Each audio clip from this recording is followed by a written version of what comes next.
Indeed. And, there's a lot to be said for what we hear. We hear of officers, military officers, you hear of an officer and a gentleman. Maybe it's even possible to say an officer and a diplomat, but I was, thoroughly impressed by his tone, especially where, our guys edited it, where they started from. I do not want to hear that I did not, nobody gave me the order. No, I don't want to hear that. And then proceeded, perhaps for the benefit of even those beyond his immediate audience, to explain that there are a number of situations where it is commonsensical to do the right thing. And that is the kind of soldier that I expect of the Nigerian army. And he can talk, he can speak because, he's fully of the Nigerian army. I understand that most soldiers consider him a soldier's soldier, whatever that means. So usually we've had high officers be diplomatic. Of course, the man he will only say the right things. He's a highly seasoned and highly trained person, but that he was emphatic. And as you noted, he said it more than once.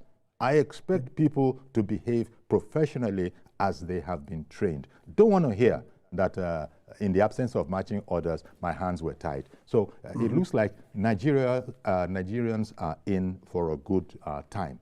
I would wager. And I can add to that from some of the headline I saw this morning. It shows the new defense minister is going to hit the ground running for the first time.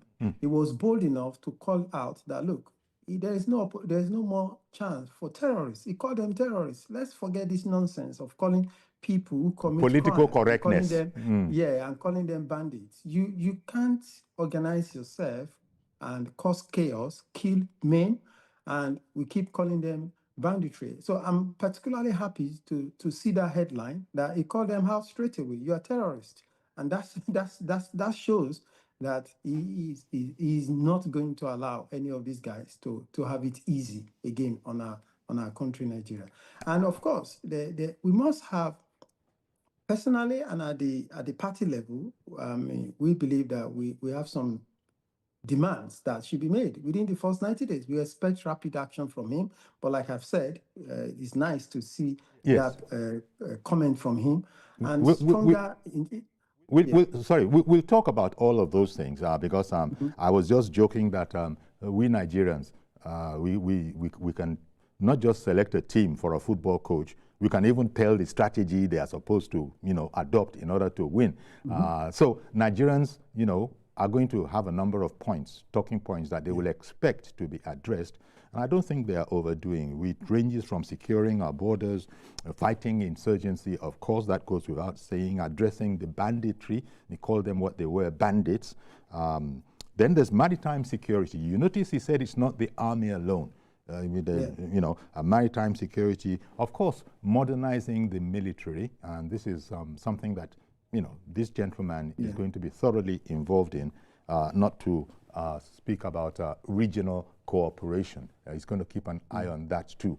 All these areas, the man is highly experienced and, he is really a cause for, a celebration, especially to those that live, I imagine, it concerns all of us, but those that live within the communities that these terrorists and bandits have been, he's sort of encouraged them. And I hope more will be done to say that, look, see something, say something. We are here. Your rights will not be infringed upon, but we will not cut them any slack at all.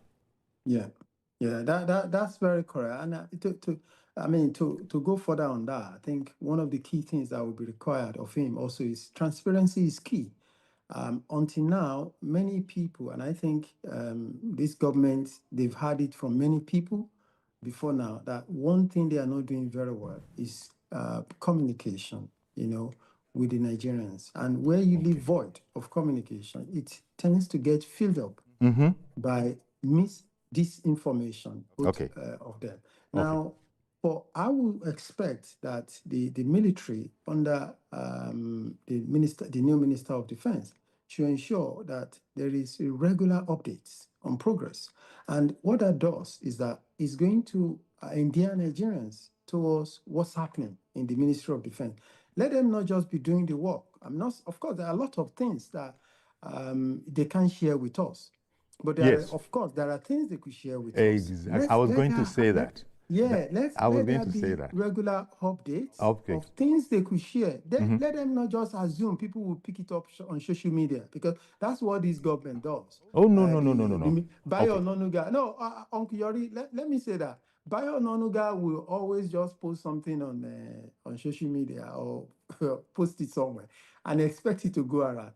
And forgetting that there are people who orchestrate mis and disinformation against the government. Okay. And they filter around, they go around, and you leave those void. No, always, it's not like there are those information are not there, don't get me wrong.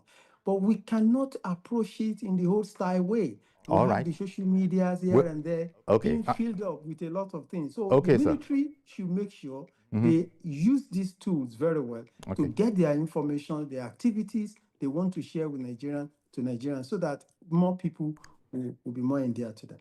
Okay. Well, thank you very much for that. But as I'm sure you might be aware, the military